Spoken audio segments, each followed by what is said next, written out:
Today is the first of our month-long series looking at when love seems impossible.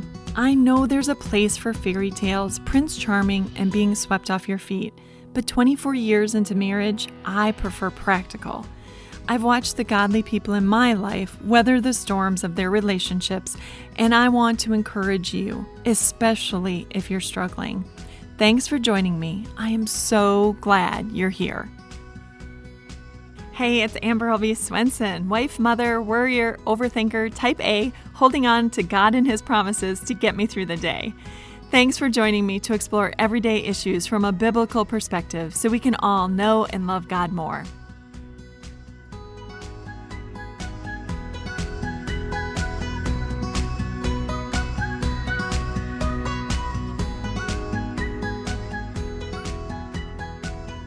Today, we're going to talk about love seems impossible when I'm called to love my enemies. In Matthew chapter 5, Jesus said this, "You have heard it was said, love your neighbor and hate your enemy. But I tell you, love your enemies and pray for those who persecute you, that you may be called children of your Father in heaven. He causes His sun to rise on the evil and the good and sends rain on the righteous and unrighteous." Jesus is saying God walks the walk and talks the talk. He is not asking us to do something He's unwilling to do Himself. He's not sitting in heaven and saying, do as I say, not as I do. Jesus is saying, look, God sends sun and rain on people who curse His name, on people who won't even acknowledge that He exists. And if He's willing to do that, then we also should be willing to love those who have made our life a little bit miserable, or maybe a whole lot miserable. And a lot of times that can seem impossible. If you think so, in fact, you are in good company. Just today, I was reading in the Psalms and I came into Psalm 35. So I start my day either in the Psalms or the Proverbs. Back at the beginning of 2020, I decided that I would go through the Psalms and Proverbs for my morning devotions. And when I finished, I'd go back and start with Psalm 1. So every day I read, 1, 2, or 3 Psalms or 1 or 2 Proverbs, depending on how long they are and what I have going on that day. And I have found it to be a really great place to just really examine the heart of God and also to examine my own heart. So Psalm 35 starts like this: "Contend, O Lord, with those who contend with me. Fight against those who fight against me." See, I can relate to that. In fact, the note in my study Bible says this, and this psalm is an appeal to the heavenly King as divine warrior and judge to come to the defense of His servant. And how many times don't we feel that way? Don't you find yourself engaged in this battle of some sort and you just feel like saying, come on, Lord, strike them down, cause some hurt in their life, make them stop. Well, God doesn't always come to us when our honor is at stake. He defends His honor, but He doesn't necessarily defend our honor. And there's good reason for that. Sometimes we need to spend a little bit of time in the depths. Sometimes change occurs and growth occurs in the depths that will not ever occur until we get there. And God knows that. Remember Jonah? God had given Jonah a very clear calling. He was to go to Nineveh. He was to proclaim to the people that destruction was coming unless they turned. And Jonah said, no, I don't want to do that. I'm going to go the other way. Until he got into the belly of the fish. And when he was in the depths, he was really willing to change his mind and go where God wanted him to go. And a lot of times, there are different ways that we can end up in the depths. It can be a diagnosis. It can be a financial issue. It can be our spouse suddenly declaring that they want a divorce. There can be all kinds of ways that we can end up in the depths. But one of the ways that God uses as a means to get us to the depths for that period of growth is allowing our enemies to sort of rule over us for a time. The book of Judges showed this really, really well. The people kept wandering into idolatry. And they would be in idolatry for a while, and then the Lord would allow somebody to rule over them, their enemies to come and take them over. And eventually, when the pain was bad enough, the Israelites would call out to God in their depths, and they would ask for deliverance, and then God would send a judge to deliver them. And so God allows these seasons in the depths when our enemies are ruling over us for a purpose. And sometimes we need to embrace that season. We need to be eager to listen and eager to learn, which brings us to quote number 1, which is from one of America's founding fathers. This comes from Benjamin Franklin, and he said, "Love your enemies, for they tell you your faults." Sometimes they scream your faults. Sometimes they show you your faults. Sometimes they post them on Facebook. Sometimes they just make sure to gossip enough that everybody knows your shortcomings. Which, again, maybe we need to be in the depths for a while, and maybe we need to hear it in a way that we're going to listen. My grandpa used to say, sometimes you have to speak in the language that people can hear, which means that, you need to use the words that they understand. For young children, that's one thing. For people who are caught in a sin, it's another thing. But sometimes we will overlook our faults and justify and excuse our faults until somebody makes them the front page story. And then we can't ignore them anymore. And we have to face them. And so, as iron sharpens iron, we're told, we can use that time of our enemies telling and proclaiming our faults. We can use that time to take a hard look at our lives. That's something that David does in the Psalms. He says, "Search me, God. Search me and see what is hidden in me." And it's a humiliating thing to go through, but there's nothing quite like it in terms of stripping all the pride off of you, in terms of being at the point like Jonah in the belly of the fish of saying, "You know what, Lord, I'm ready to listen. And maybe I have been going the wrong way, or maybe I have been going about things the wrong way, and I'm ready for you to tell me there's a better way. So I'm listening, and I'm here, and help me out." And so sometimes God uses our enemies to do that. So that's not all a bad thing. I mean, if we're learning and if we're growing and if we're becoming, closer to the Lord and a more sanctified Christian, then that's a good thing. And now I'd like to share something with you before we get to the next 2 quotes. You've been listening to my podcasts on When Love Seems Impossible. Maybe you didn't know that I wrote a novel on this very subject called The Bread of Angels. One reviewer on Amazon said this: "The Bread of Angels follows the struggles and perseverance of a pastor and his wife. Real-life themes of temptations, loss, love, and forgiveness abound. This story is a great reminder to readers that we all struggle with something different, and it's difficult when our plan is different from God's plan. Great read." You might want to check this out if you've wondered if your marriage can make it, or if your spouse or you have struggled with substance abuse, or if you're a little jaded because life hasn't turned out the way you hoped. To get a copy of The Bread of Angels, check out our episode notes where you'll find a link, or go to AmberLBSwenson.com.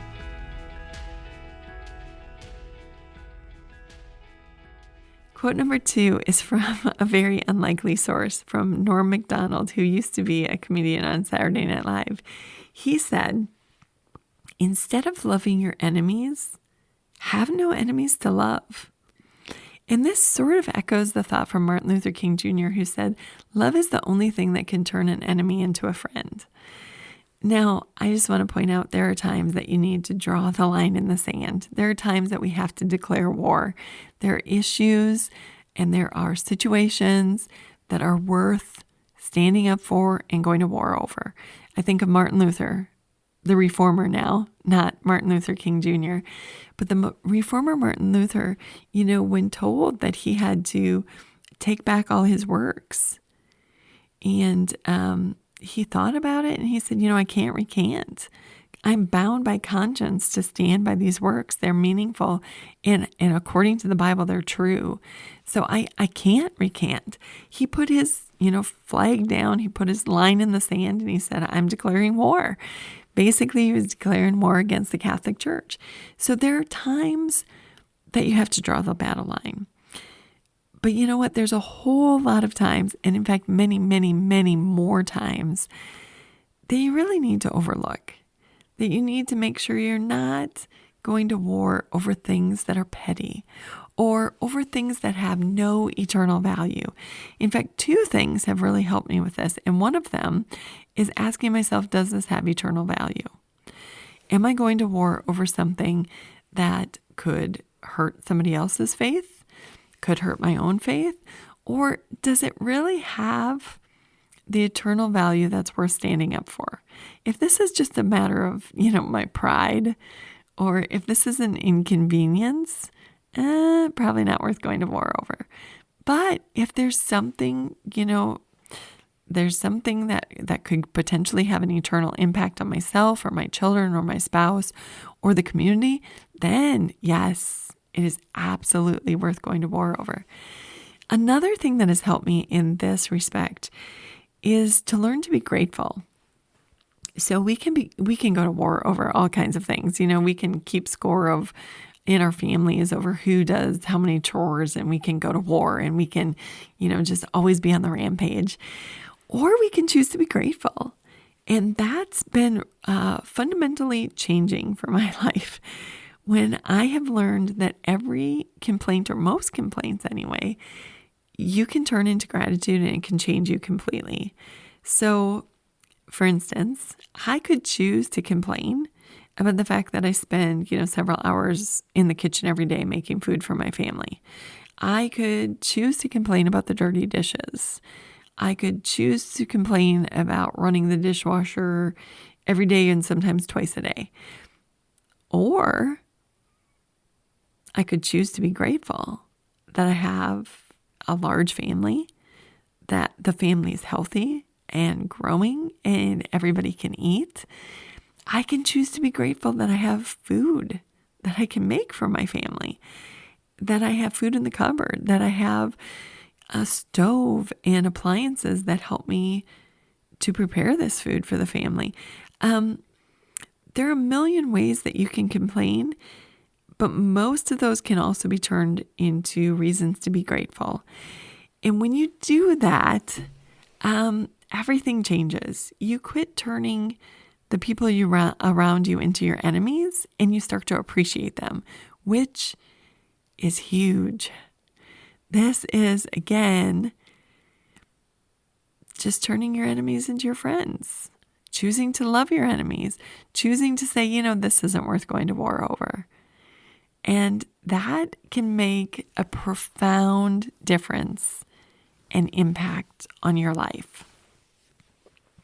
Quote number 3 is from a woman who is on Pinterest, and she has a site that is called Sarah Ann Speaks. And she said, when you learn to sit at the table with your Judas, you'll understand the love of Christ. There's a tattoo idea that's going around that said Judas ate too.